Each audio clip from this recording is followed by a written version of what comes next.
Today, we're going to explore the connection between breathing and health. Let's dive in.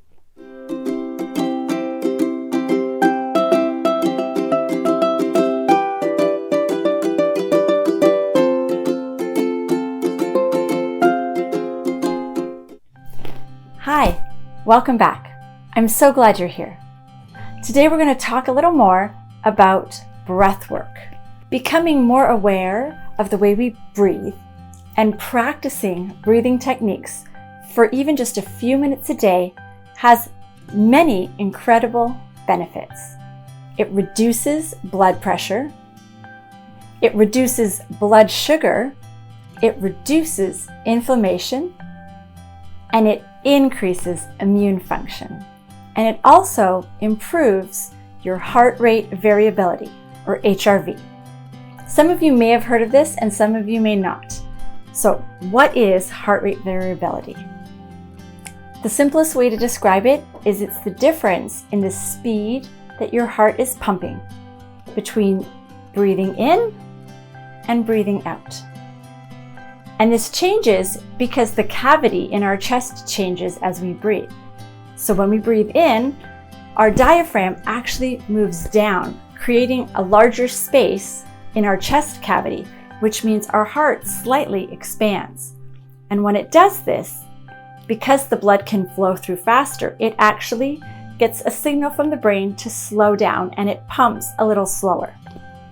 And when we breathe out, our diaphragm comes back up, shrinking our chest cavity, making our heart get a little smaller, which means the blood flows a little slower through. The brain then signals our heart to speed up to get the blood flowing faster. And the difference between when it slows down and when it speeds up is what is called our heart rate variability. And it has been shown that the larger the increase in variability is tied to a lot of great factors. So you want to increase your heart rate variability, as these factors are tied to your cognitive performance, your ability to regulate your emotions, and your ability to regulate stress. And we know that when dealing with an autoimmune disorder, that stress is such a key player in this disease, in these diseases. Being able to regulate stress is so important because we know that stress can impair our immune function. High levels of stress reduce our body's ability to use our immune systems effectively. Yoga and meditation already know the importance of breathing and incorporate it in all their practices. If you want to learn even more than what I'm sharing on today's episode, you can look up Wim Hof, who is the father of reintroducing the importance of breathing and different techniques of breathing that you can use for different purposes. For today, I'm going to focus on a few simple breathing techniques that can help to calm our body and help us reduce stress. The first type of breathing I'm going to talk about today is called box breathing. And when you're breathing, it's in a pattern, and you can think about it as a box or square shape. So you breathe in for 4 seconds, then you hold for 4, breathe out for 4, and hold for 4. And then you would just repeat that pattern a few times to calm your body. Another one that I personally like, which is even quicker to use when I'm feeling stressed or anxious, is something called the physiological sigh. And all it really involves is taking in 2 breaths and having a slow or extended exhale. Now you will see sometimes that when you're tired, or even our animals like our dogs or cats when they are tired, might do this, 2 breathing in, 2 breaths in, and a slow breath out. Sometimes you'll see people do this when they're upset and crying, and we sort of need to get some more oxygen in, and our body automatically does this to help try to calm itself down.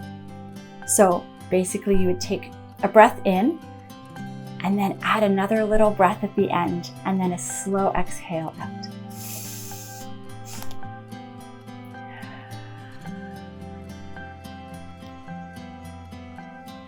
And 1 to 3 physiological sighs rapidly reduces the stress level in our body. They've tested this in labs, and consistently, this is the result that they are seeing.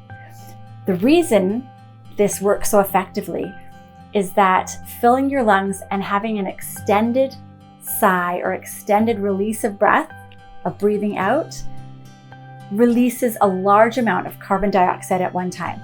Now, carbon dioxide isn't bad. We actually need both oxygen and carbon dioxide in our bodies, but we need them at different levels. And when we are stressed, oftentimes our breathing will become more shallow, which means we will be intaking less oxygen. Unconsciously, we don't realize we're doing it. And we tend to sometimes have an overload of carbon dioxide that we need to release. By slowing our breathing down, especially slowing down our breathing out, we are allowing a larger release of that buildup of carbon dioxide, which will set our nervous system into a more calm state very rapidly. So I encourage you to try that the next time that you are feeling stressed or overwhelmed. One last fun tidbit before I leave you today is a technique to use when you have the hiccups. So very similar to the physiological sigh, if you have hiccups, which is your diaphragm spasming, a great way to stop that spasm is 3 breaths in. Hold it as long as is comfortable, and then a slow release. And what you're doing by doing 3 breaths in and a hold before you release is you are interrupting your regular breathing pattern. And when you interrupt your regular breathing pattern, it will send different signals in your body, and that will help to release the spasming that's happening in your diaphragm.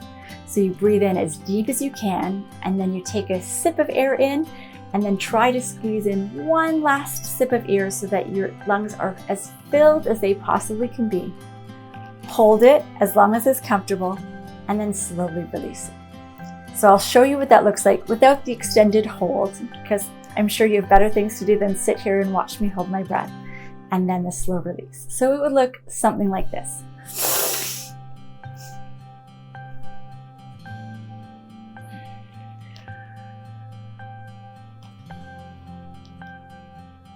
And ideally, you'd want to hold your breath a little longer than I did there, but you get the point. I hope these tidbits help you out today. And I hope that you are able to use some of this breathing to increase your heart rate variability, to decrease stress, blood sugar, and blood pressure, and ultimately to live a happier, healthier life. So until next time, stay healthy.